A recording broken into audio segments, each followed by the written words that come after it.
And after just a few minutes, it looks like this right here. Now that may seem like a lot of disturbance, but it's really not. A lot of those roots and stuff. What's up, Lazy Dog fam? Hope all y'all are having an awesome day. It is Friday, March 7th here in South Georgia. And on today's video, I'm going to show you something you should be doing at least once a year in your raised beds to really improve their productivity.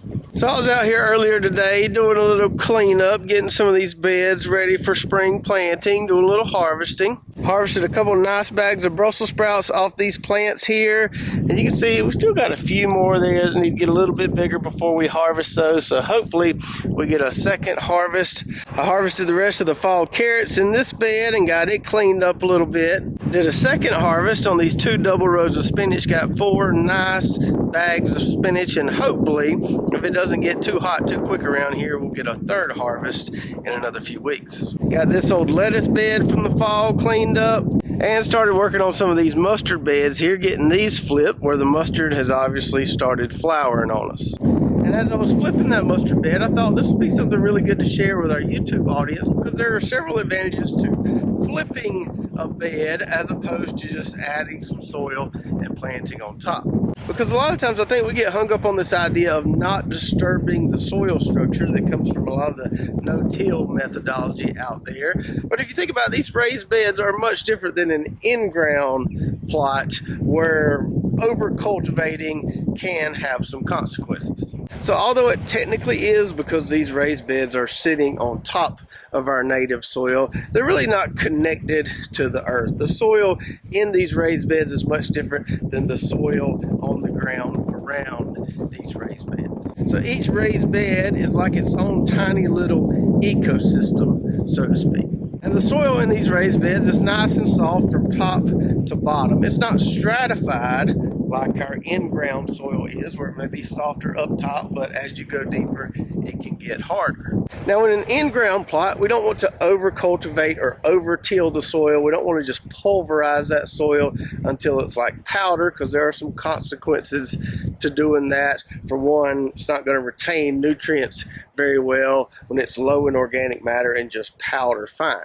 Now, there are some benefits to kind of going old school in an in-ground plot, using something like a bottom plow, flipping that in-ground soil, flipping it over, then going over it with a harrow, something like that, just to smooth it out. So you're not pulverizing the soil, just kind of flipping it and smoothing it back out. And that's why a lot of the old school farmers used to do it that way, and some still do it to this day, but it's not practical for most people to get a bottom plow in their backyard garden and flip it over once a year. However, in a raised bed, it's pretty easy to do, and there are several benefits to doing so. And just to be clear, before we get into those benefits, what we're talking about doing here is just taking a little spade, like you see right there, sticking it down as far as we can go in that bed, pulling it up, and just basically flipping that soil. Versus just coming in here on a bed like this, adding more soil or compost on top, just kind of topping it off and planting into that.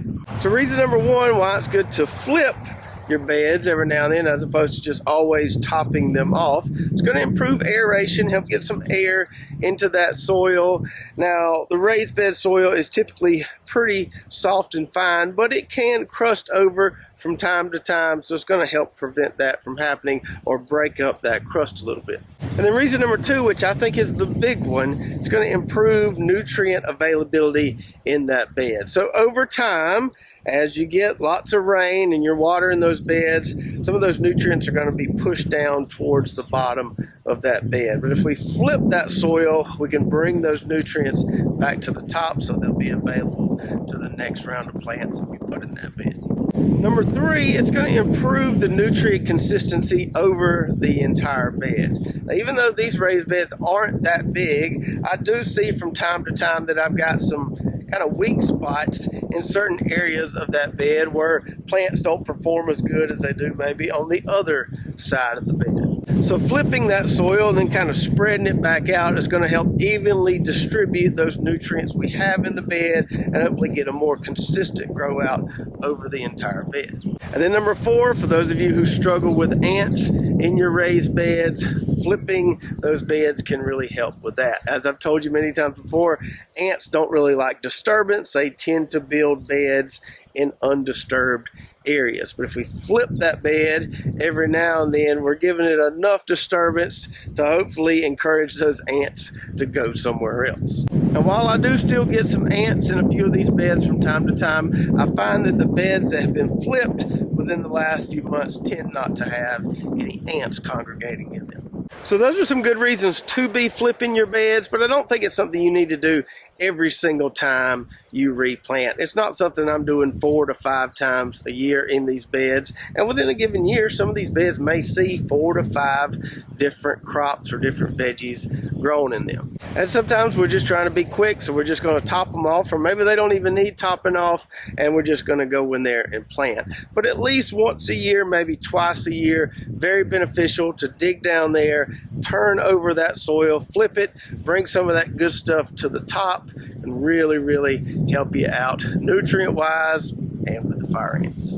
So now that we've told you why we like to do it, let's demonstrate here a little bit, and we'll flip this mustard bed here that has started flowering out, show you how we get from that to that right there. And just to be clear, if this were a bed full of weeds with seed heads on them, I wouldn't do what I'm about to do. But with this mustard here, as we've mentioned on previous videos, lots of benefits to incorporating mustard into the soil. And I probably wouldn't do it if we had viable seeds on top of these plants. We just got flowers at this point, no viable seeds, so I'm not worried about a lot of volunteers when we do what we're about to do.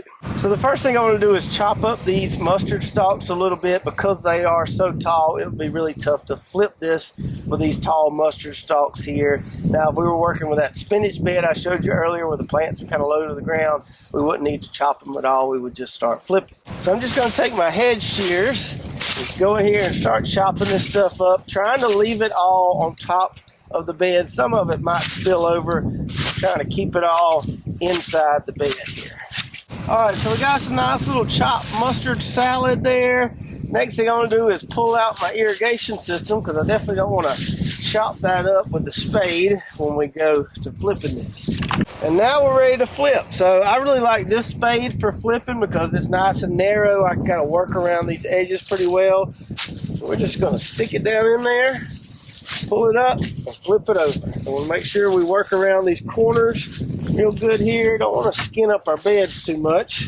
We want to try to get all this vegetation flipped over if we can. And after just a few minutes, it looks like this right here. Now that may seem like a lot of disturbance, but it's really not. A lot of those roots and stuff are still intact, and we'll just let those naturally break down. So the benefits of this are going to outweigh those few worms we may have chopped up in the process. Now doing what I just did there is not going to terminate that mustard completely, and this is something you probably want to do a couple weeks before you intend on planting. So after we get some rain in the next couple days, I may have to come out here and lightly flip that bed one more time to help fully terminate that mustard, and we got to give it a week or so for all that stuff to really break down in the soil there. But now we've got a nice even distribution of nutrients from the bottom of that bed, on the top of that bed. We told those fire ants to go away, and we get all the added benefits of chopping that mustard into the soil, which is going to help reduce any soil-borne pathogens. And if you want to know what happens when you chop that mustard into the soil, watch this video right here. We'll break down that whole biofumigation process and why it's such a valuable natural tool to reduce soil-borne pests in your garden. So check that out, and we'll see you next time right here at Lazy Dog Farm.